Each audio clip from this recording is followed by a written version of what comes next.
आज तमाम पार्टियों ने मीटिंग को रिपोर्ट दी, सबके इस्तीफे पार्टी क़यादत तक मुकम्मल तौर पर पहुँच चुके हैं। इस्तीफे उठा के इनके मुंह पर मारने चाहिए, ये पड़े तुम्हारे इस्तीफे। इस्तीफे हमारा एटम बम है, हम एटम बम का जो इस्तेमाल है वो मिलके पीडीएम बनाएंगे। बातचीत होनी है, आज होनी है, कल होनी है। अच्छी बात यह है कि पीपल्स पार्टी ने सेनेट के इलेक्शन में हिस्सा लेने का फैसला किया। 31 जनवरी को एक बात तो वाज़ेह है, इमरान खान इंशाअल्लाह मुस्तफी नहीं होंगे। इनके कहने पर वो मुस्तफी हो जाएं, ऐसा हुआ नहीं करता। Very warm welcome to news line. मैं हूं डॉक्टर मारिया जुल्फ़िकार खान। व्यूअर्स, 31 दिसंबर आया और चला गया और एक्सपेक्टेशन ये थी कि आज पीडीएम की जो बड़ी बैठक है उसमें से कुछ बड़े फैसलों का जो है वो बड़े फैसले सामने आएंगे, वहाँ से कुछ बड़े ऐलानात जो हैं वो किए जाएंगे। अच्छा, अब ये मीटिंग जो है आज पीडीएम की लगभग 6 घंटे तक जो है वो चलती रही और कयास रायां यही हो रही थी कि कोई बड़ा फैसला जो है वो सामने आने वाला है। लेकिन जिस वक्त पीडीएम की लीडरशिप प्रेस कॉन्फ्रेंस के लिए आई तो एक्सपेक्टेशंस ये थी कि सब जैसे हमेशा होता है, सब आके अपनी अपनी बात करेंगे और बताएंगे कि क्या चीज़ें सामने आई और क्वेश्चन आंसर्स भी होंगे। लेकिन इस सब के बरक्स बात सिर्फ आज मौलाना साहब ने की। यहाँ तक मरीम साहबा कुछ बोलना चाह रही थी तो मौलाना साहब ने उनको इंटरप्ट किया और प्रेस कॉन्फ्रेंस बड़ी अब्रप्टली जो है वो ख़त्म भी कर दी। मुख्तसर सवालात हुए वहाँ पे, उनका जवाब भी ज़्यादातर मौलाना साहब ने ही दिया। और सवाए इस बात के जो एक मौलाना साहब ने शायद जस्ट टू क्रिएट हेडलाइंस बात की है कि फ़ैसला भी हमने करना है कि हमने पिंडी जाना है या इस्लामाबाद का रुख करना है, इसके अलावा नई बात कोई सामने नज़र नहीं आई। इस्तीफ़ों पे जो है वो उसी तरह जो है वो सिचुएशन गुमगु की कैफियत जो है वो इस वक्त भी जारी है। साथ ही साथ सेनेट के इलेक्शन और जो बाई इलेक्शंस हैं उस पर एक्सपेक्टेशंस थी कि पता चलेगा कि क्या एक डिफिनिटिव लाइन ऑफ एक्शन है, लेकिन वो भी नज़र नहीं आई। आज इजलास में हुआ क्या, कोशिश करते हैं उस पर बात करते हैं। ज़ुबैर साहब हमारे साथ हैं। ज़ुबैर साहब, बहुत बहुत शुक्रिया, आपने वक्त निकाला। ज़ुबैर साहब, आज की जो मीटिंग थी पीडीएम की उसमें पाकिस्तान पीपल्स पार्टी की जानिब से सीईसी ने जो तजवीज़ सामने रखी उसके बारे में उन्होंने आपको आगाह किया, तो ये बताएंगे कि इस पे क्या बातें पाकिस्तान पीपल्स पार्टी ने आपके सामने रखी और किस पे आप कायल हुए, या फिर जैसे राना सनाउल्लाह कह रहे थे कुछ दिन पहले कि हम उनको कायल करने की कोशिश करेंगे, नहीं हुए तो हम कायल हो जाएंगे। कौन कायल हुआ इसमें? देखें, एक तो मैं पहले बता दूं, बड़ा ये सबसे ज़्यादा इम्पोर्टेंट बात थी और तमाम हमारे मीडिया के भी दोस्त और दूसरे भी स्पेकुलेट कर रहे थे कि शायद शदीद डिफरेंसेस हैं। बट मैं आपको बताऊं कि after 7-8 hours of meeting, 7 hours complete consensus तमाम 11 जमातों का 4 बेसिक इश्यूज थे जो ऑन द एजेंडा थे, जिसका सबको पता था। एक ज़िमनी इंतखाबात में हिस्सा लेना या ना हिस्सा लेना, उस पर कंप्लीट कंसेंसस हो गया कि जी हिस्सा लिया जाएगा। दूसरा था सेनेट इलेक्शंस में हिस्सा लेना या ना लेना, उस पर भी कंसेंसस हो गया कि हिस्सा लेंगे। वो मौलाना साहब ने जिस तरह से एक्सप्लेन किया था कि हम कोई भी फोरम नहीं छोड़ेंगे इलेक्टोरल प्रोसेस का। कथा कलाम की माफी सर, उन्होंने ये कहा वो दूर है, उस पर भी डिसाइड नहीं किया। अगर आप इसकी वजाहत कर दें। हाँ, मैं वजाहत वही कर रहा हूँ। उन्होंने मेरा ख्याल आप वही पिक कर लें, दूसरा हिस्सा भी पिक कर लें जिसमें उन्होंने कहा कि ये फैसला हुआ कि कोई भी हम फोरम नहीं छोड़ेंगे जिसमें इलेक्शंस हो रहे हैं। तो वो जाहिर है सेनेट ही की बात कर रहे थे, सेनेट ही के हवाले से जब उन्होंने बात करनी थी। तीसरे एस्पेक्ट बाकी 2 जो थे वो रेजिग्नेशंस और लॉन्ग मार्च के हवाले से थे। उसमें पोजीशन जो है पीडीएम की वो बिल्कुल वही है जो पहले थी, जो हमने पहले जो पिछला पीडीएम की मीटिंग थी उसमें ये डेडलाइन दी थी हुकूमत को कि जनवरी 31 तक वो रिजाइन कर दे। Failing which PDM will meet in February, early February, to decide on 2 things: resignations or long march, and the timing of those 2 things. और अब भी वही पोजीशन है। अच्छा, तो कंप्लीट कंसेंसस है। अच्छा, कंप्लीट कंसेंसस। मसला ये है कि मीडिया पे ना बहुत सारी चीज़ें जो हैं वो थोप दी जाती हैं कि मीडिया जो है कयास रायां कर रहा है, मीडिया जो है वो गलत पिक्चर दे रहा है। मैं आपसे इसलिए इसकी वजाहत चाह रही थी मौलाना साहब ने क्या बात की एग्जैक्टली, ताकि कल को हमें ये ना कहा जाए जी हमने तो सेनेट की बात नहीं की थी, ये तो आपने खुद ही असेसमेंट की है या आपकी अपनी जो है वो आपने डिडक्शन की है। ठीक सर, ठीक। अच्छा सर, दूसरी जी उस हवाले से वो कह रहे थे कि वो किस तरह से लड़ा जाएगा, सारी पार्टी से एक दूसरे को सपोर्ट करेंगी, क्या करेंगी, वो चीजें एस्पेक्ट्स हैं तो ज़ाहिर डिस्कस होने, उसका स्केड्यूल आएगा। लीगल उसके एस्पेक्ट्स पता नहीं, अभी हमें पता है क्या वो अर्ली करवाने की कोशिश कर रहे हैं या जो भी है। ठीक है। अच्छा सर, दूसरी बात ये कि पीपल्स पार्टी की बड़ी लॉन्ग स्टैंडिंग डिमांड है जिसमें वो कहते हैं कि जी वो चौधरी बिरादरान को भी शामिल कर सकते हैं, करना चाहिए नो कॉन्फिडेंस के हवाले से पंजाब में। इसमें आपके ऑब्वियसली तहफ़्फ़ुज़ात हैं, बेयरिंग इन माइंड जो सेनेट के चेयरमैन का नो कॉन्फिडेंस का हाल हुआ था, तो इसमें क्या हुआ? पीपल्स पार्टी की तरफ से कोई आपके पास आपके सामने कोई कन्विंसिंग आर्ग्यूमेंट्स, को कन्विंसिंग स्ट्रैटेजी सामने आई? लेकिन नो कॉन्फिडेंस मोशन के हवाले से उन्होंने जिक्र किया था, बट इट वाज, जिस तरह आप एक कहते हैं कि ये भी कंसिडर किया जा सकता है। अब जाहिर सी बात है, हमें पता है जो मारिया हालात हैं, वो जो आपने सेनेट चेयरमैन का भी जिक्र किया था, उसमें अगर हमारा मुकाबला पीटीआई के साथ होता तो हम नो कॉन्फिडेंस मोशन भी ले आते, लेकिन हमारा मुकाबला पीटीआई की हुकूमत के साथ नहीं। जैसे वहाँ सेनेट के चेयरमैन के इलेक्शंस के लिए जिस तरह से किया गया था, या अभी जब बजट आया था अभी जून में, और जिस तरह से एस्टैब्लिशमेंट ने जबरदस्ती वो हुकूमत को सपोर्ट करके वोट दिलवा दिए थे, तो वो एक बड़ा मुश्किल है हमारा। तो पॉलिटिकली अगर मुकाबला कोई करे तो हम करने के लिए तैयार हैं।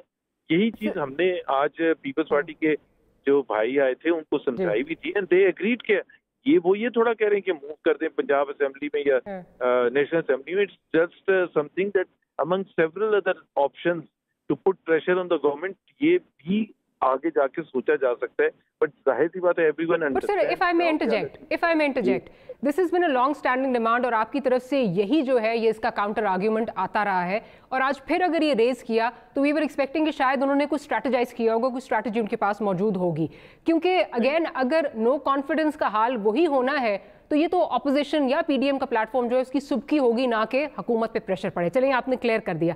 सर, तीसरी बात जो मौलाना की मीटिंग हुई है दुरानी साहब के साथ, उस बारे में उन्होंने क्या बताया कि किसका पैगाम लेकर गए थे? क्या वाकई पगाड़ा साहब का पैगाम था या किसी और का पैगाम था?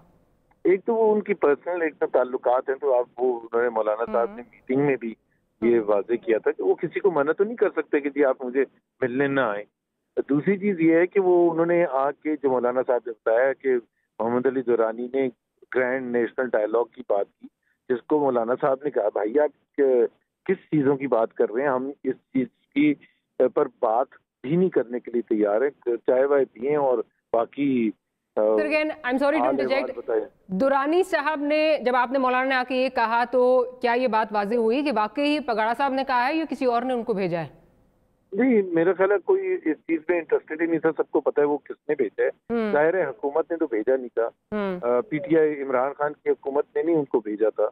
और अभी एक रिसेंट इंटरव्यू में तो वो मेरा ख्याल है एस्टैब्लिशमेंट की तरफ से शायद भेजे गए थे। अब मैं उसका 100% नहीं कन्विक्शन से कह सकता, बट वो किसके बिहाफ पर बात कर रहे हैं ग्रैंड नेशनल की। अगर हुकूमत उसमें इन्वॉल्व नहीं है, हुकूमत के खुद सीनियर वजीर फवाद चौधरी ने अभी एक रिसेंट इंटरव्यू में कहा कि हुकूमत ने नहीं भेजा था, तो फिर वो जाहिर है पगाड़ा साहब की तो इतनी बड़ी पार्टी नहीं है कि वो इस प्लेटफॉर्म को आगे लेके चल सकती है, और ना ही मोहम्मद अली दुरानी साहब ने ये क्लेम किया कि पगाड़ा साहब ने उनको भेजा था। और वो सबको पता है वो किसके आदमी हैं, किसकी तरफ से बात करने आए थे।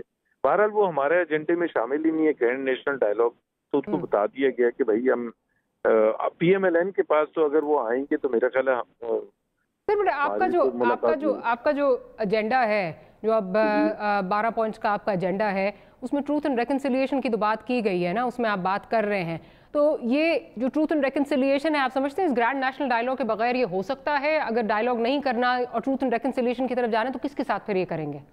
ट्रूथ एंड रेकन्सिलिएशन जो है ना वो इट इज एक होता है ग्रैंड नेशनल डायलॉग का जो कॉन्सेप्ट है, जहाँ तक मुझे पता है वो ये है कि तमाम मेजर स्टेक होल्डर्स जो भी हैं वो बैठें और एक ऐसा लाए अमल पर एग्री करें कि जो कंट्री को तमाम उन चीजों से, क्राइसिस से और इशू से निकाल सकता है। वो टिपिकल मारिया होता है उस वक्त जब आपका कॉन्स्टिट्यूशनल क्राइसिस हो, जिस तरह राउंड टेबल कॉन्फ्रेंस हुई थी 1969 अर्ली में, अयूब खान ने बुलाई थी, बिकॉज उस वक्त जो ऑपोजिशन थी उनकी डिमांड थी कि कॉन्स्टिट्यूशन हमें एक्सेप्टेबल नहीं। हमारा जो डिमांड है उसमें कॉन्स्टिट्यूशन में तो हम कोई तो बदल नहीं करना चाहते। कोई एक आर्टिकल भी हमारे, वो तो एक कंटिन्यूस प्रोसेस है, कोई होता है, but as such we have no issue with the constitution. तो ग्रैंड डायलॉग में क्या डिसाइड होना है कि जी क्या हो। Truth and reconciliation commission is a post event. अगर कल को ये सारी चीजें ठीक हो जाती हैं, उस वक्त एक ट्रूथ एंड रिकंसिलिएशन कमीशन बने जिसमें तमाम इदारे, तमाम stake holders including political parties, including PML, अपनी रिस्पॉन्सिबिलिटीज ओन करें जो पास्ट में हुई हैं, जिसकी वजह से जो भी पिछले 4, 5, 6 डेकेड्स में हुई हैं, वो एक separate thing which is an acceptance कि भाई ये मुल्क को हम सब ने मिलके अगर खराब किया। लेकिन तो फिर दुरानी साहब को जो भेज रहे हैं और अगर वो ग्रैंड नेशनल डायलॉग की बात कर रहे हैं, तो जब आप बात करते हैं स्टेक होल्डर्स की, तो वही स्टेक होल्डर्स है ना जिनसे फिर अल्टीमेटली आप कह रहे हैं कि हम इमरान खान से बात नहीं करेंगे। तो हम तो ग्रैंड डायलॉग हम तभी तो कह रहे हैं कि हम नहीं करेंगे। That is precisely the reason. There are two main stake holders जो हमारे दूसरी तरफ खड़े। एक तो हुकूमत है इमरान खान की लीडरशिप में, उसको हम कह रहे हैं हम उसको मानते ही नहीं सर, मैं ये कह रही हूँ कि जो आप बात कर रहे हैं कि तमाम स्टेक होल्डर्स बैठे, जाहिर है स्टेक होल्डर्स जब आप कहते हैं तो you mean the establishment. Grand national dialogue तभी तो हम कहते हैं कि नहीं होना चाहिए। नहीं सर, लेकिन आप ये तो बात कर रहे हैं ना कि इसमें कोई ना कोई जो है वो सबको, अभी जैसे आप कह रहे थे कि बैठना चाहिए, हमें इसको जो है वो देखना चाहिए कि किधर स्टेक होल्डर सब बैठे और उसको देखें कि क्या चीजें किस तरह चल रही हैं। कमीशन की बात, अच्छा ठीक चले, मैं दोनों में तफरीक कर रहा था, ट्रूथ एंड रिकंसिलिएशन। अच्छा ठीक, तो आज की बात है ही नहीं। वो तो जब अगर कल को एक हुकूमत गिर जाती है, ये नया इलेक्टोरल प्रोसेस होता है, उस वक्त जाके अगर एक चीज को आगे सब ठीक करना चाहते हैं, तो फिर एक ट्रूथ एंड रिकंसिलिएशन कमीशन होने में कोई खराबी नहीं है। उसमें कोई डायलॉग, अगर हुकूमत गिर जाती है, हुकूमत for the sake of argument गिर जाती है, उसके बाद आप ये किससे बात करेंगे जाके? ये बात फिर आप किससे करेंगे जाके? एक तो आप लोग बड़े अजीब तरह से देखते हैं। अगर कल को हुकूमत गिर जाती है, असेंबलीज टूट जाती है, ऐसी गिरेगी ना हुकूमत, तो इलेक्शन कमीशन ऑफ पाकिस्तान का इदारा है जिसने free and fair election commit करने। तो और हमने सिर्फ उनसे बात करनी कि भाई साहब जो आपने 2018 में किया था, अब हम सब आपको मिलकर इस चीज की इजाजत नहीं देंगे कि आपने, और हमेशा election commission by the way बातचीत करता है, and there is a consensus among all political parties कि how the electoral process will be run. और जिस तरह चाहे वो पिछली दफा की मिस्टेक्स हों कि आरटीएस सिस्टम पे ऐड किया था, या पोलिंग के दिन क्या हुआ था, या जो भी चीजें हुई थी, election commission has to take over this. But Zubair साहब, you understand the dynamics of this political system much better than I do, ठीक है? अब अगर आप ये बात कर रहे हैं कि इलेक्शन कमीशन, नहीं सर, आप चले, मैं पिंडी के करीब हूँ, लेकिन समझते आप ज्यादा बेहतर है, पिंडी से आपका बहुत पुराना ताल्लुक है। तो मुझे ये बताइए कि आप ये कह रहे हैं कि जी इलेक्शन कमीशन से हम जाके बात करेंगे, you know, bearing in mind the dynamics of this country, आपका ख्याल है कि इलेक्शन कमीशन वाकई ही इतना ऑटोनमस है कि वही सारी चीजें डिसाइड करता है, वही करता है, वही सारी चीजें करता है, पीछे कुछ नहीं होता है इसके? ये battle for the soul of Pakistan लड़ी क्यों जा रही है? इसीलिए तो लड़ी जा रही है। नहीं सर, मैं तो यही बात कर, अगेन मैं पॉइंट इस पे ये कहना चाह रही हूँ कि अगर आप ये कह रहे हैं हम बात करेंगे जाके इलेक्शन कमीशन से, फिर आप दूसरी तरफ ये बात करते हैं कि ये लड़ी क्यों जा रही है, तो जिनसे लड़ी जा रही है अगर वो नुमाइंदे भेज रहे हैं, तो फिर आप डायलॉग के लिए क्यों नहीं रेडी? मैं ये पूछना चाह रही हूँ। किस चीज के लिए, क्या मतलब क्या डायलॉग करें? आप मुझे कोई एक इशारा देते कि किस चीज के लिए डायलॉग होना चाहिए। हम ये बातें आपकी सारी आपकी बातें हैं जो आप कह रहे हैं कि जी वो जिसने करानी है, वो जिसने करानी है। अब देखे ना, हम ये कहते हैं कि हर इदारा जो है इहतराम के साथ, हर इदारा अपनी अपनी हदूद में रहे, ठीक है ना, अपनी अपनी हदूद में रहे, और जब अपनी अपनी हदूद में रहेगा तो इसका मतलब ये है कि इलेक्शन कमीशन एक इंडिपेंडेंट इदारा है, मिलिट्री एक अपनी उसकी रिस्पॉन्सिबिलिटी है, जुडिशरी की अपनी रिस्पॉन्सिबिलिटी है।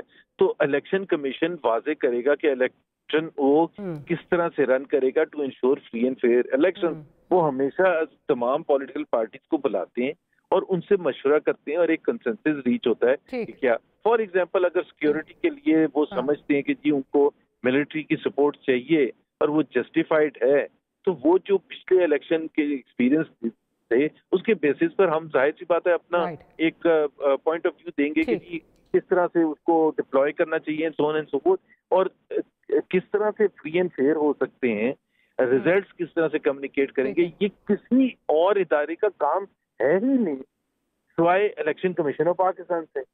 तो इस पे कोई एम्बिग्यूटी है ही नहीं भाई इंडिया में। लेकिन ये पार्लियामेंट की फोरम पे नहीं, ये पार्लियामेंट के फोरम पे चीजें नहीं उठ सकती, ये तभी होगा जिस बिल्कुल उठ सकती हैं। ये तो हम कह ही नहीं रहे, पार्लियामेंट इज फ्री। पार्लियामेंट के फोरम पर हमने कब कहा कि पार्लियामेंट के फोरम पर नहीं डिस्कशन होती, एब्सोल्युटली होनी चाहिए। सर वो तो इमरान खान साहब कह रहे हैं कि अगर एनआरओ नहीं मांगे तो मैं सब कुछ डिस्कस करने के लिए तैयार हूं समेत इन सारी चीजों के, लेकिन आप पार्लियामेंट नहीं आना चाहते। देखें, बात यह है कि जो चीज उन्होंने डिस्कस, एक तो 2.5 साल उनके पास थे बातचीत करने के लिए, वो अपॉर्चुनिटी उन्होंने लूज कर दी है। अब वो टाइम हैज पास कि वो नहीं डिक्टेट करेंगे, हम डिक्टेट करेंगे। So we are not ready to talk to him on any topic. NRO तो चले, ठीक है। जुबैर साहब बहुत बहुत शुक्रिया कि आपने वक्त निकाला। अब हमारे जो पार्टिसिपेंट्स हैं उन्होंने भी हमें ज्वाइन किया हुआ है। हमारे साथ कमल शोजब साहिबा मौजूद हैं पाकिस्तान तहरीक इंसाफ से, साथ ही साथ हमारे साथ शैला रजा साहिबा जो हैं वो मौजूद हैं पाकिस्तान पीपल्स पार्टी से। तो शैला साहिबा, पहले तो आपको मेरा ख्याल है मुबारकबाद देनी चाहिए कि आपने कायल कर लिया पीडीएम को, अपने जो आपका मौक़िफ़ था उस पर कायल कर लिया, तो एक विक्ट्री हुई पाकिस्तान पीपल्स पार्टी की।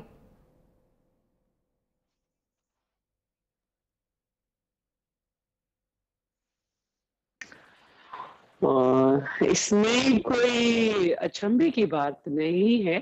चेयरमैन बिलावल ने पहले ही कह दिया था कि सीईसी से फाइनल करवाएंगे वो बात, और सीईसी जो फैसला होगा वो उसकी सिफारिश थी वो उन्होंने। कता कलामी की माफी चाहूंगी, आपकी आवाज में कुछ इशू आ रहा है, आपको दोबारा जो है वो कनेक्ट करते हैं और दोबारा देख लेते हैं। लेकिन इन द मीन वाइल क्या डॉक्टर साहब हमारे साथ मौजूद हैं? डॉक्टर तारिक फजल चौधरी साहब, क्या डॉक्टर साहब हमारे साथ कुछ ही देर में जो है मैं ज्वाइन कर लेंगे। कमल साहिबा की तरफ चलती हूँ।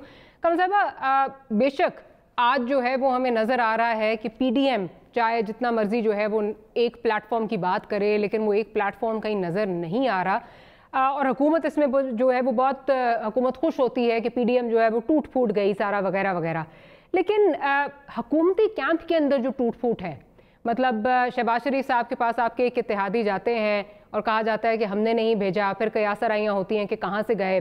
ना सिर्फ वो शहबाज शरीफ साहब के पास वो पैगाम लेके जाते हैं, बल्कि दुरानी साहब के पास भी वो बल्कि ये मौलाना साहब के पास भी पैगाम लेके जाते हैं। और ना सिर्फ दुरानी साहब बल्कि आपके एक बहुत अहम इत्तेहादी शेख रशीद साहब इस पूरे प्रोसेस के बारे में क्या कह रहे हैं, ज़रा पहले वो सुन लेते हैं, फिर मैं आपकी तरफ आती हूँ।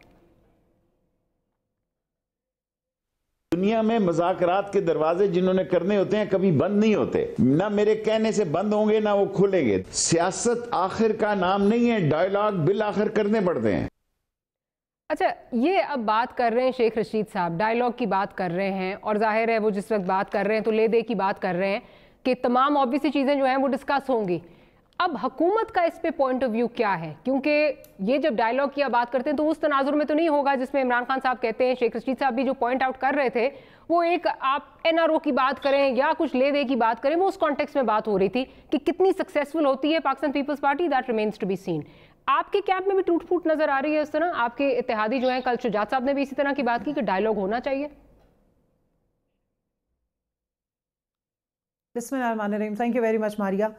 अब आपने माशाल्लाह बड़ा टाइम दिया अपोजिशन और पीडीएम को, तो गवर्नमेंट का एक ही नुमाइंदा है और 2 और भी नुमाइंदे बैठे, तो मुझे ज़रा टाइम दीजिएगा, मैं ओवरऑल पिक्चर भी रिकैप करूँगी और आपके सवाल का भी जवाब दे देती हूँ।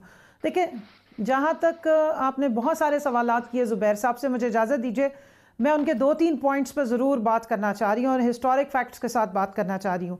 ट्रूथ एंड रिकन्सिलिएशन की बात की, ये चार्टर ऑफ डेमोक्रेसी मेरे पास पड़ा है जो नून लीग पीपल्स पार्टी के बीच में साइन हुआ, और मेरे से ज़्यादा आप इसको जानती होंगी। 13वां नंबर इसका जो है शिक है 13वीं, उसका नंबर ए बी सी जो क्लॉज ए है वो कहते हैं truth and reconciliation commission be establish to acknowledge victims of torture, imprisonment, state sponsored persecution, targeted legislation and politically motivated accountability. The commission will also examine and report its findings on military coups and civil removals of governments from 1996. क्या हुआ आपको पता है? 0. B कहता है commission shall be examined and identify the causes and fix responsibility and make recommendations in the light thereof for incidences such as Kargil. सी क्या कहता है, accountability of NAB and other एहतसाब operators to identify and hold accountable abuse of office by NAB operators through perjury and perversion of justice and violation of human rights since its establishment। और आगे जो है वो इसी तरह नैब के बारे में डी भी है। और ये अगर आप ये याद कर लें 2006 से यही रट्टा लगा रहे हैं ये लोग, इनके पास कोई नया मसवदा नहीं है, पुराना उठाते हैं उसका नया नाम लगाते हैं, कभी सीओडी कभी पीडीएम कभी कुछ, करना इन्होंने सिफर है। आपने जो इंट्रोडक्शन में बताया इनके अपने मफादात हैं। पीपल्स पार्टी ने एक तुक्का मारा था, कोशिश की थी कि अगर ये तहरीक किसी तरह मौलाना और बीबी किसी तरह उसमें मोमेंटम क्रिएट कर लेंगे तो वो अपना हिस्सा डाल देंगे, नहीं तो उनका इंटरेस्ट डे वन से उनको पता था। अक्टूबर की किसी एक तारीख को बिलावल ने एक बयान दिया, उनका इंटरव्यू है कि जी 1985 में सेनेट का इलेक्शन हमने छोड़ा था, बायकॉट किया था, तो हमें सफ़र करना पड़ा था, हम कभी भी कोई भी जो प्रोसेस होगा फोरम होगा नहीं छोड़ेंगे। नंबर 2, 20 तारीख को ये पीडीएम पे 26 निकात पे साइन करके पूरी स्ट्रैटेजी पब्लिश करते हैं और बीच में से फिर सीईसी की कंसल्टेशन शुरू हो जाती है। ये किस किस्म का साइन था, ये किस किस्म का मुआहिदा था? अगर ये असेंबलियां जाली हैं, अगर आप ये धांधली की पैदावार असेंबलियों को गिराने निकले थे तो इसी असेंबलियों के लिए आप ज़िमनी इंतखाबात क्यों लड़ रहे हैं? इन्हीं असेंबलियों के लिए दोबारा आप सेनेट क्यों लड़ने जा रहे हैं? और कमर जमान काहिरा और एहसन इकबाल साहब ने तो बरमला बयानात दिए कि हमारा मकसद सेनेट तो है नहीं, हम तो जनरल इलेक्शंस की बात कर रहे हैं, फिर वहां से यू टर्न हो गया। अब सारी बात यह है कि मरियम बीबी को आज इसलिए बोलने नहीं दिया गया था क्योंकि हमारा एलाय हो या जिसका भी हो, मगर वो जैसे ये कहते हैं एक इंडिपेंडेंट पार्टी है और उनका अपना मंशूर है और मुझे नहीं पता कि उनके पीछे उनको कौन भेज रहा है। कम अज कम जो हुकूमत ने बयान दिया कि हमारे साथ कंसल्टेशन नहीं थी डायलॉग की, मैं उसी को दोबारा इंडोर्स कर रही हूँ। लेकिन एक फैक्टर आप भूल गई, जुबैर साहब ने अभी आपको बयान देते हुए कहा कि अगर वो पीएमएलएन के पास आएंगे तो हम उन्हें एंटरटेन नहीं करेंगे। जनाब आपके पीएमएलएन के प्रेसिडेंट शहबाज शरीफ साहब हैं, उन्होंने बिस्मिल्लाह वहीं से की है, वो जेल में पहले उनसे मिलकर गए हैं, फिर किसी और के पास पैगाम कि मैं पार्टी का पाबंद हूं, पार्टी का पाबंद हूं, उन्होंने साथ ये भी कहा है शहबाज शरीफ साहब ने।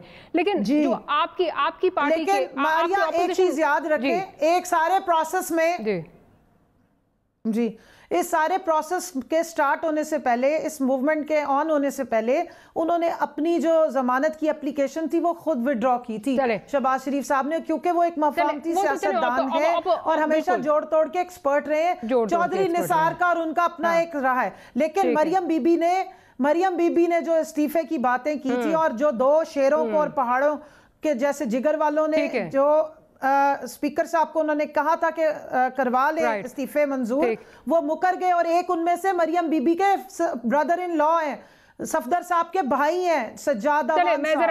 अगर उनकी घर में भी बयानिया नहीं चल रहा है तो आप सोचें कि पूरी पार्टी और पीडीएम में क्या चलता है। लेकिन मैं आपसे दोबारा जो है वो इसकी तरफ आऊंगी जो, और जहां तक हुकूमत के डायलॉग है जी 1 मिनट दीजिए सिर्फ, हुकूमत डायलॉग करेगी, असेंबली में करेगी, नेशनल असेंबली में करेगी, पाकिस्तान अगर चार्टर होगा जरूर करेगी। ये 34 अमेंडमेंट्स इस पे बिल्कुल बात नहीं होगी। और आप चार्टर ऑफ डेमोक्रेसी में जो लिख के बैठे हुए थे वो आप 2/3 मेजॉरिटी के साथ, चलो ठीक है, आपका पॉइंट आ गया। 34 अमेंडमेंट पे नहीं, 24 पे तो आपकी पार्टी के अंदर से भी लोग जो है वो अग्री कर चुके हैं। इस पे डिफरेंट जो है वो शेख रशीद साहब का बयान जो है वो आया हुआ है कि हाँ इसी तरह था, और सारा वो तो एक अलग चीज़ है। लेकिन कहा जा रहा था कि इमरान खान साहब नहीं मान रहे थे। शैला साहिबा की तरफ जाती हूँ। शैला साहिबा, अभी कामल साहिबा ने कहा कि शहबाज शरीफ साहब जो हैं वो मफामत के हामी हैं और जोड़ तोड़ के माहिर हैं, लेकिन जितने बड़े सपोर्टर मफामत के जो हैं वो आसिफ अली जरदारी हैं, उसका कोई जो है वो मेरा नहीं ख्याल कि उससे कोई कंपैरिजन है। अगर डायलॉग की ऑफर आ रही है, जिस तरह डिफरेंट जो लीडर्स हैं उनके पास गए हैं, अभी मौलाना साहब के पास गए, उससे पहले शहबाज साहब के पास गए, आपकी पार्टी इस पे क्या राय रखती है? क्योंकि जरदारी साहब ने उस दिन भी ये बात की कि मेरी भी सुन लो, ये जो तुम लोग इन अ वे कि जो आप स्ट्रैटेजी लेके चल रहे हैं वो नहीं चलेगी, मेरी भी सुन लो, मैंने मुशर्रफ को भी निकाला है।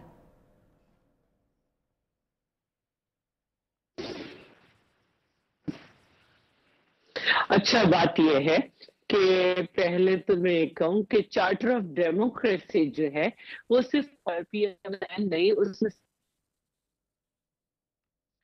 और ये अलग बात है कि अगर एक पार्टी जो है वो इख्तिदार में आई और उसको इजहार था, सबको नहीं मिला था, 8,000 से ज्यादा लोगों को मिला था, लेकिन एहतसाब सिर्फ आसिफ साहब का हुआ।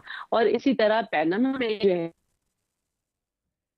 है वो सिर्फ नवाज शरीफ का नाम नहीं था, बहुत सारे लोगों का नाम था, लेकिन नवाज शरीफ साहब का चला, बाकी किसी का नहीं चला। तो गोया हिसाब हमेशा सेलेक्ट रहा, और जिस भी सिलेक्टेड ने जिस वक्त किया। तो मेरा जो कहने का मतलब है वो यही है कि ये बात अब बहुत पुरानी हो गई है कि पीपल्स पार्टी नैप को खत्म करना चाहती थी, लेकिन 126 के साथ 344 के ऐवान में थी। नून लीग राजी नहीं हुई, जैसे बाप को नहीं समझ आ रहा। तो ये वाली अब बातें नहीं किया करें, ठीक है। अब हम आ जाते हैं शहबाज शरीफ साहब पे। मुझे नहीं मालूम इन्होंने वहां पे कौन सा आदमी छोड़ा हुआ है, क्योंकि आजकल इनका काम सिर्फ पीडीएम ही है कि उस पर बात करें। आज कुछ नहीं समझ आया तो कहा पीडीएम वालों के चेहरे ऐसे थे, अब चेहरे भी पढ़ने लगे उनकी जबान की बात सुनने के बाद। तो मेरे नजर से जो गुजरा है वो ये गुजरा है कि शहबाज शरीफ साहब ने कहा कि मैं पीडीएम के फैसलों का पाबंद हूँ। जरदारी साहब ने इस स्पीच के बाद भी आज जो पीडीएम का इजलास था उसमें चेयरमैन बिलावल, शेरी रहमान और जरदारी साहब भी जो है वीडियो लिंक से शरीक थे।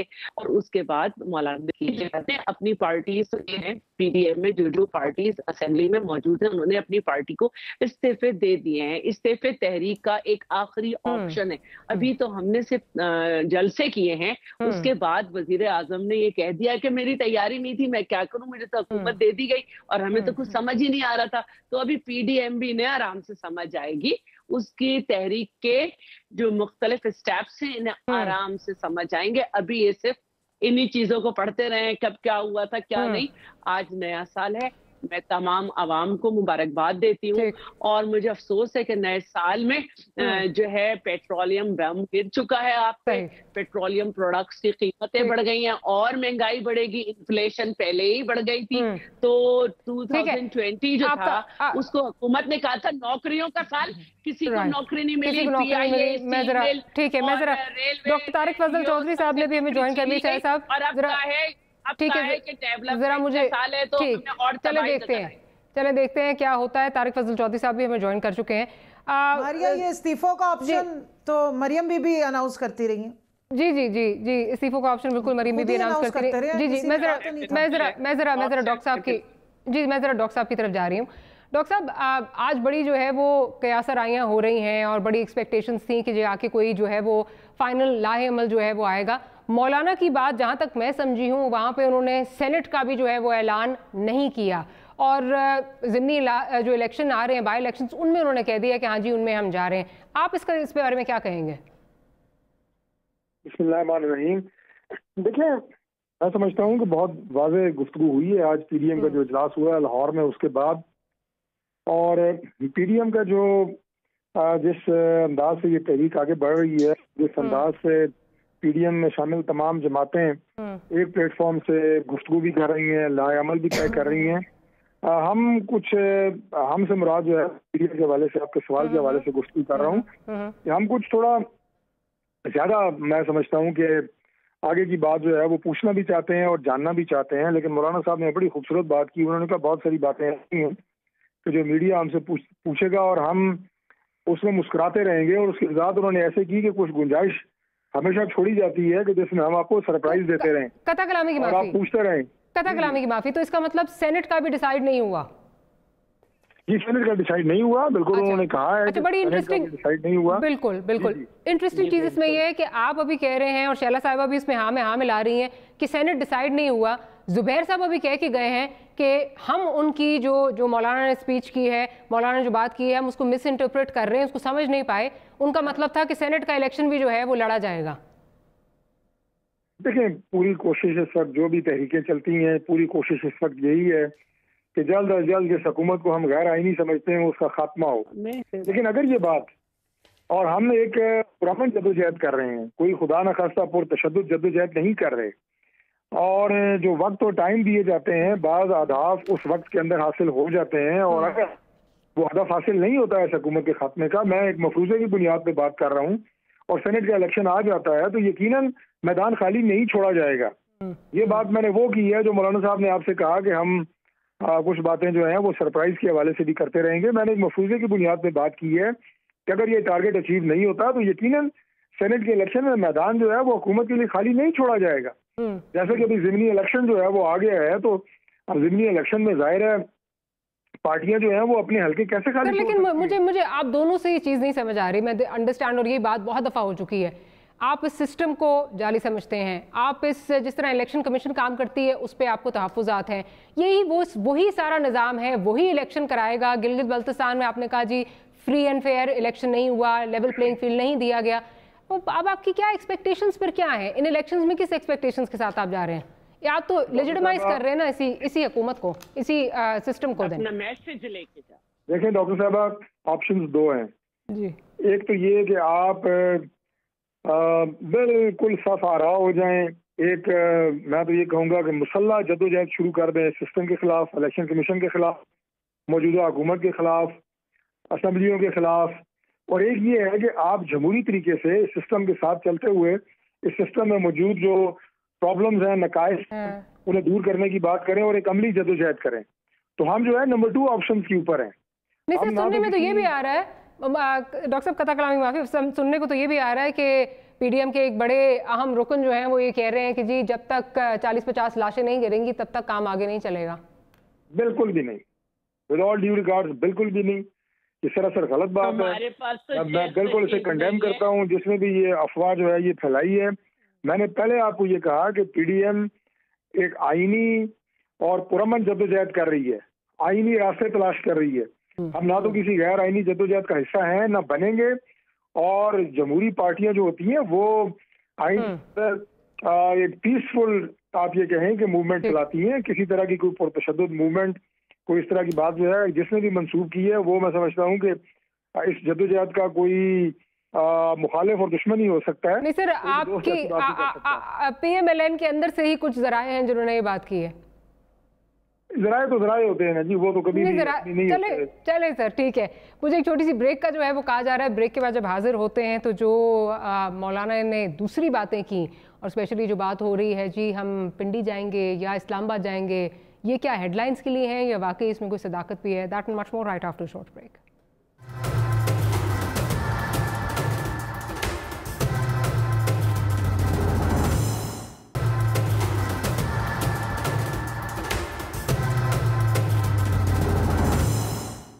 Welcome back after the break. Kamal साहबा की जानिब जाती हूँ। कमल साहबा, बात फिर से दुरानी साहब की करूँगी। आप कह रहे हैं कि आपने उनको नहीं भेजा। फवाद चौधरी साहब से जब सवाल हुआ इस बारे में कि किसने भेजा, तो उन्होंने कहा जी इशारा उनका इस्टेब्लिशमेंट की तरफ था कि आप इस तरह के सवाल जो है वो एंकर ने जब किया तो उन्होंने मुस्कुरा के इसका जवाब इसी तरह जवाब देने की कोशिश की और एक इंदिया दिया कि इस्टेब्लिशमेंट की जानिब से शायद ये हुआ। मानी खेज किस्म की उनकी जो है वो एक रिप्लाई था। अब सवाल यहाँ पर यह है कि इत्तेहादी भी जो है वो डायलॉग की बात कर रहे हैं। पगाड़ा साहब खुद जाके पगाड़ा साहब का मैसेज ले लेके जो है वो मिल रहे हैं अपोजिशन के मेंबर्स का। खान साहब जो हैं जब ये बात होती है तो कहते हैं जी एनआरओ नहीं दूंगा। क्या आप समझते हैं कि इसमें जो है वो शायद प्राइम मिनिस्टर साहब को बाईपास किया जा रहा है या वो एक इम्पेडिमेंट है, ये समझ के उनको बाईपास किया जा रहा है? क्या ये बात है या अब भी सब लोग समेत इत्तेहादियों के समेत इस्टेब्लिशमेंट के हुकूमत के साथ एक ही सफ़े पे इस वक्त भी मौजूद है? देखिए मारिया, दो बातें हैं। पहली बात तो ये है कि जिस तरह फवाद ने कहा, मैं फ़र्स्ट पार्ट को एंडोर्स करूँगी और मैंने पहले भी कहा है कि दुरानी साहब ज़ाहिर है उनकी अपनी एक जमात है, वो पहले भी हुकूमतों का हिस्सा रहे हैं। और कुंडी साहब बैठे थे प्रोग्राम में एक में, फैसल कुंडी साहब, और उन्होंने जिस दिन ये शहबाज शरीफ से इनकी मुलाकात हुई तो उन्होंने ये बड़ा पॉजिटिव एक इस पर रिमार्क्स दिए कि मुख्तलिफ जो पोलिटिकल पार्टीज़ हैं वो एक दूसरे से रहनुमा या उसके जो मैसेंजर्स होते हैं वो एक दूसरे से मिलते जुलते रहते हैं। तो इसलिए हुकूमत का डायरेक्ट इसमें कोई ऐसा इंदिया या कोई इन्वॉल्वमेंट शामिल नहीं। दूसरी बात, तो बाईपास करने की बात कर रही हूं। बिल्कुल बाईपास प्राइम मिनिस्टर को नहीं किया जा सकता। ठीक है, बिल्कुल नहीं किया और ना किया जाएगा। तीसरी बात यह है कि मैं आपको अभी एक खबर दे रही हूँ, जो पार्टीज असेंबली में बैठी हुई हैं वो तो रेलेवेंट हैं, बाकी ये सारी इररेलेवेंट हैं। इनके लिए सिर्फ एक फेस सेविंग ऑप्शन बन रही है और ये मैं आपको बड़ा अलल ऐलान कह रही हूँ कि ये अभी बंद गली में पीडीएम जहाँ दाखिल होगी, ये Peoples Party is the main driving force, क्योंकि सिंध की हुकूमत उनके पास, पंजाब वो क्या कहते हैं फेडरल में वो बैठे हुए हैं और सेनेट में वो सेकंड मेजॉरिटी में हैं और वो कभी भी सेनेट के इलेक्शन नहीं छोड़ेंगे। ज़िमनी की उन्होंने भरपूर तैयारी शुरू कर दी और इनसे ना सिर्फ सोशल पॉलिटिकल डिस्टेंसिंग भी कर ली है। अब जो ऑनलाइन फ़ोन आ रहे हैं ना, ये एक बहुत बड़ा एक इंडिकेटर है, वरना ये सारे सर्दी में इकट्ठे खड़े होकर प्रेस कॉन्फ्रेंस करते थे। आज आपने प्रेस कॉन्फ्रेंस की सारी टोन चेंज हुई देखी है। तो डायलॉग होगा, नेशनल असेंबली में होगा, पूरा पाकिस्तान और मीडिया के सामने होगा।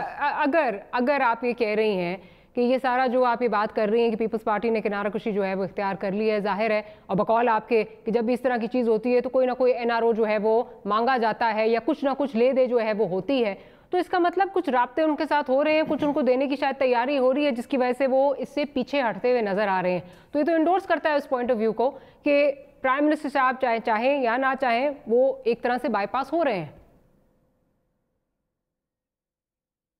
देखिए, मैं आपको सिर्फ इतना बता दूं, पीपल्स पार्टी को हुकूमत से कुछ लेने की ज़रूरत नहीं है, वो ऑलरेडी गेनिंग पोजीशन पे ही थे।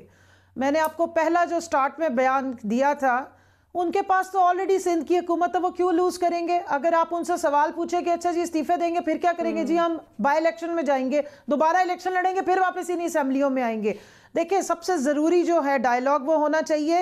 इलेक्शन कमीशन का जो प्रोसेस है जो इसका इलेक्शन कंडक्ट करने का, उसकी रिफॉर्म्स पे इनको बात करनी चाहिए। और जो सेनेट के इलेक्शन पे हम बात करें, वो भी इन्होंने 23वां निकाता पढ़ लें चार्टर ऑफ डेमोक्रेसी का, इन्होंने खुद लिख के दिया हुआ। मैं सिर्फ एक आपको उसमें लफ्ज पढ़ के बता दूं कि to prevent corruption and floor crossing all votes for the senate and indirect seats will be by open identifiable ballot। हम भी यही बात कर रहे हैं जो इन्होंने पहले 2006 में की। तो अगर डायलॉग होगा, इस प्रपोज्ड अमेंडमेंट्स ऑन लैब पे नहीं होगा और जो होगा वो असेंबली में होगा। और मैं आपको आज बता रही हूँ, जो असेंबली में बैठे हुए हैं ना मेंबरान, वही बैठ के डायलॉग करेंगे और आप ये देखेंगे 1 महीने बाद होता हुआ। और वो उसको अगर कोई रूलिंग फोर्स के बगैर तो नहीं होगा, तो वो शहबाज शरीफ होंगे। राइट, वो ले दे के बगैर तो नहीं होगा। शहबाज शरीफ के बारे में तो शहबाज, तो फिर इसका मतलब कि शहबाज साहब के बारे में तो बात हो गई ना कि जेल में बैठा मैं क्या किरदार अदा कर सकता हूँ। इसका मतलब आपको उनको निकालना पड़ेगा। अगर आप देख रही हैं शहबाज साहब को, तो आप भी देख रही हैं कि इसी तरह जो है वो डायलॉग मूव करेगा। शैला साहबा की तरफ चलती हूँ। शैला साहबा, ऑफकोर्स हुकूमत के पास देने को कुछ नहीं है, केसेस जो है वो नैब के पास है या बकौल आप लोगों के वो मोटिवेटेड हैं, उनको जो है वो कंट्रोल कहीं और से किया जाता है। जो सारी चीजें इस वक्त डेवलपमेंट्स चल रही हैं, क्या आपको लगता है कि पीएम साहब को बाईपास करने की तैयारी हो चुकी है या पीएम साहब बाईपास हो चुके हैं? क्योंकि इत्तेहादियों के लेफ्ट राइट सेंटर, आप जितने इत्तेहादी इस वक्त आप देखें, चौधरी शुजात साहब ने बात की, फॉर दैट मैटर दुरानी साहब ने जो बात की, ये वो लोग हैं जो एस्टैब्लिशमेंट के बहुत करीब समझे जाते हैं। क्या कहेंगी इस पे?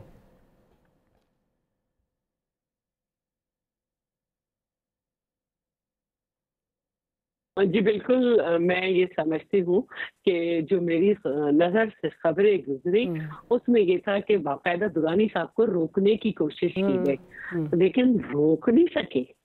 और उन्होंने जो भी बात करनी थी जाके अपने, जाहिर है कि फवाद साहब ने जो कहा मैं उसी के हवाले से को अट्रैक्ट जो कर रहे हैं, तो इसका मतलब है कि वज़ीर आज़म तो कहीं नहीं है। और दूसरी बात जो है वो ये है कि बिल्कुल हम ये चाहते हैं कि हर चीज में ट्रांसपेरेंसी हो। हमने ये बात की शो ऑफ हैंड की या ट्रांसपेरेंट इलेक्शन की, ट्रांसपेरेंसी इन इलेक्शन, लेकिन दीदी ये जो बातें हैं ये आइन में दर्ज है, इनको आइनी तरीके से करना होगा। सुप्रीम कोर्ट से जाके इस पे आप कुछ भी नहीं कर सकते, लेकिन जो अब आइन में करना था आपने वो टाइम गंवा दिया है। अब जितना टाइम रह गया है उसमें ये नहीं हो सकता। और मैं आपको एक बात बताना चाहती हूँ सबकी नॉलेज के लिए कि जब 18वीं तरमीम की गई थी तो जो एक मेंबर भी था ना, हर पार्टी को बिठाया गया था और उसके बाद वो कहीं जाकर हुई थी और बहुत सारे अहम मामलात रह गए थे।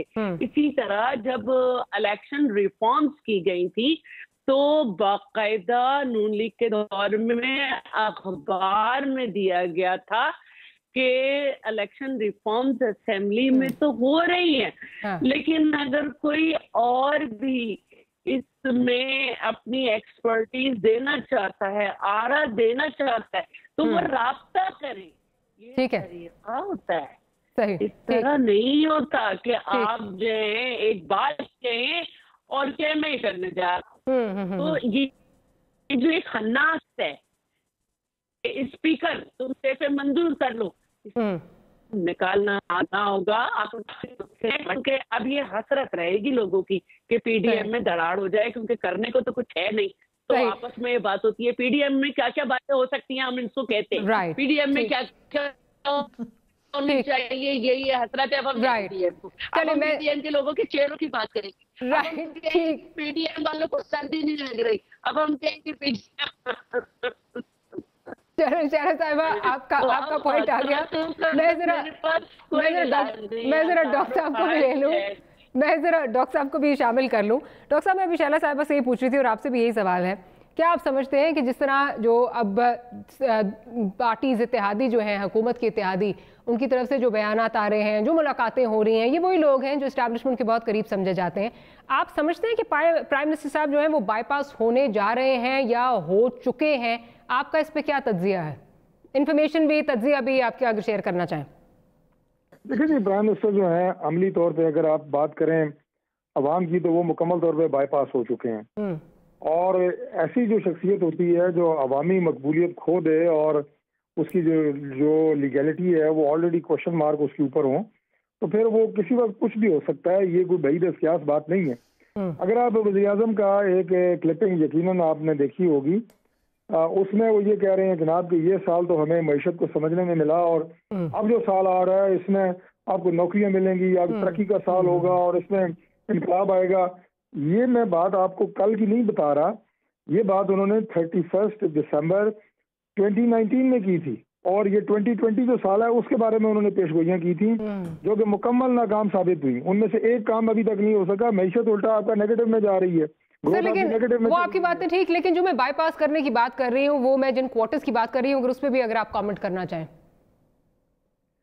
देखिए, वज़ीर-ए-आज़म की मैं ये समझता हूँ कि जो मैं दोबारा इस बात को उसी से लिंक कर रहा हूँ, क्योंकि बुनियाद आपकी जो होती है वो अवाम होती है।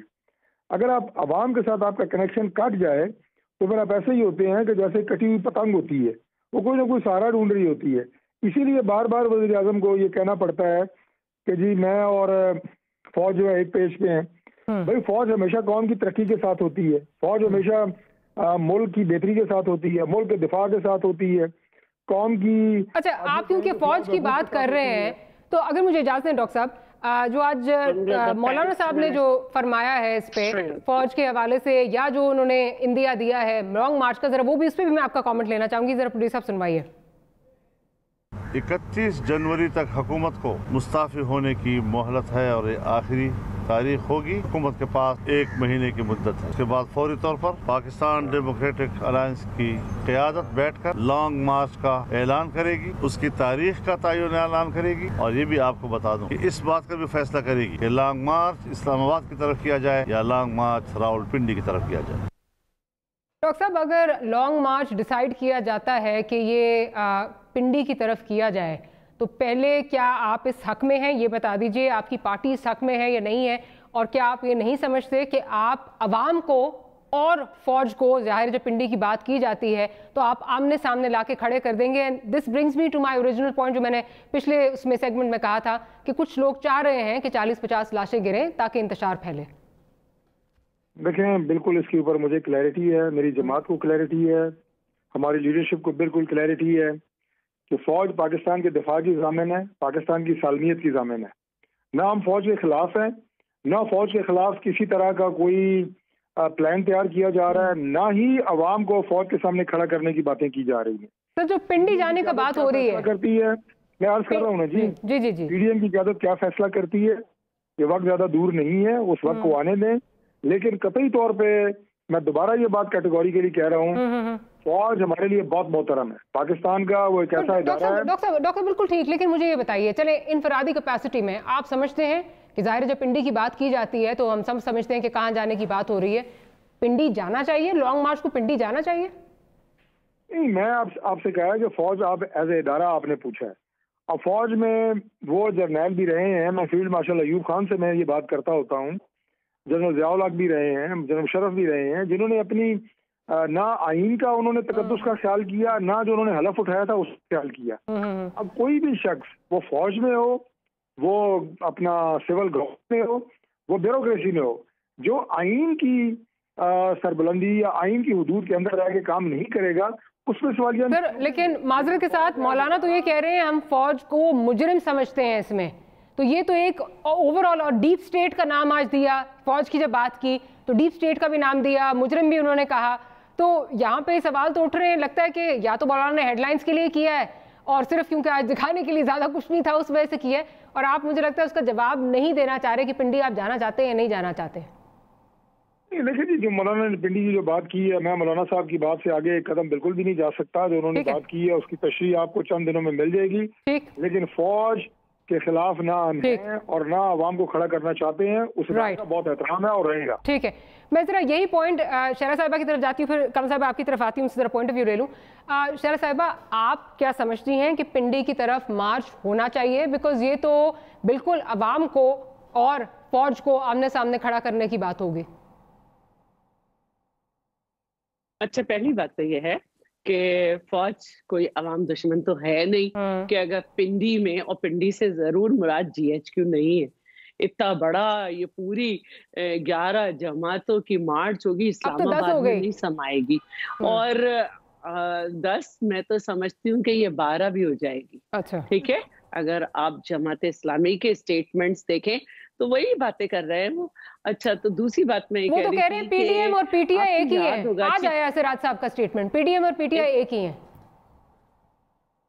कोई बात नहीं, शुरू में ऐसे ही बातें होती हैं। मैं ये कहना चाह रही हूँ कि मुझे अच्छी तरह याद है कि TLP ने जब धरना दिया तो कोई गोली नहीं चलाई थी फौज ने। फौज कभी अवाम पे गोली नहीं चलाएगी और न चलाती है, न 50-40 लाशें गिरेंगी, न कहेंगे।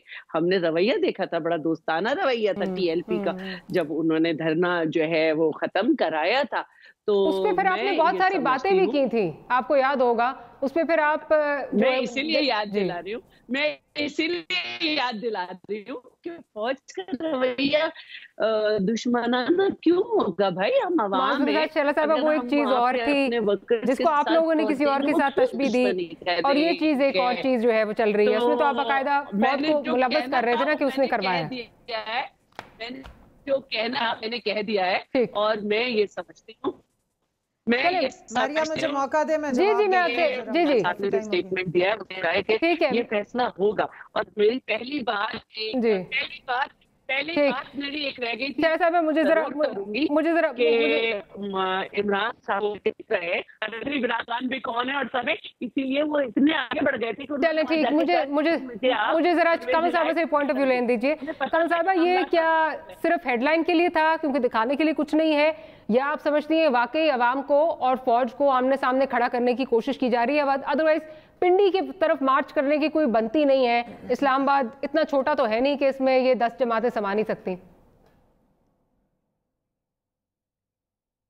वो मीनार पाकिस्तान पूरा खाली पड़ा रहा तो ये 11 जमातें छोड़ के 25 जमातें भी हो जाएंगी तो यही हालात रहेंगे। देखिए, इनका जो बयानिया पिटने की वजह ही यही थी सबसे ज़्यादा बड़ी, कि ये फ़ौज के ख़िलाफ़ इनके हर शरा साहबा, मैंने आपको इंटरप्ट नहीं किया, मुझे बात करने दें, अब हौसले से सुन लें।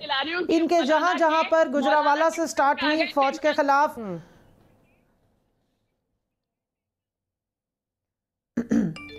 गुजरावाला में इन्होंने फौज के खिलाफ खसूसन chief of army staff DGISI के खिलाफ बयान दिए, फिर कराची में दिए, उर्दू जुबान के खिलाफ दिए, बलोचिस्तान में इस तरह के बयान दिए। जनरल कादिर बलोच आपके प्रोग्राम में बैठे थे, मुझे याद है, और अनकंफर्टेबल थे।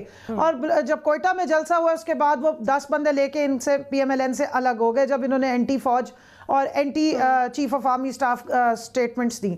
और इस मीनार पाकिस्तान पे फिर इन्होंने इसी किस्म के बयान दिए। तो इनको मालूम होना चाहिए कि अवाम में ये बयानिया नहीं बिकता। पाकिस्तान की हर जो घर है उसमें से इस वक्त भी लोग फौज में गए हुए, बड़ी खुशी से लोग अपने बच्चों को फौज में भेजते हैं, रोज शहीद हो रहे हैं। अनफॉर्चुनेटली मुझे प्रोग्राम जो है वो क्लोज करना है। कमल साहब आपका बहुत शुक्रिया, शहरा साहिबा आपका, और डॉक्टर साहब आपका बहुत शुक्रिया। प्रोग्राम का वक्त खत्म हो जाता है। Will see you tomorrow. Good night and Allah Hafiz.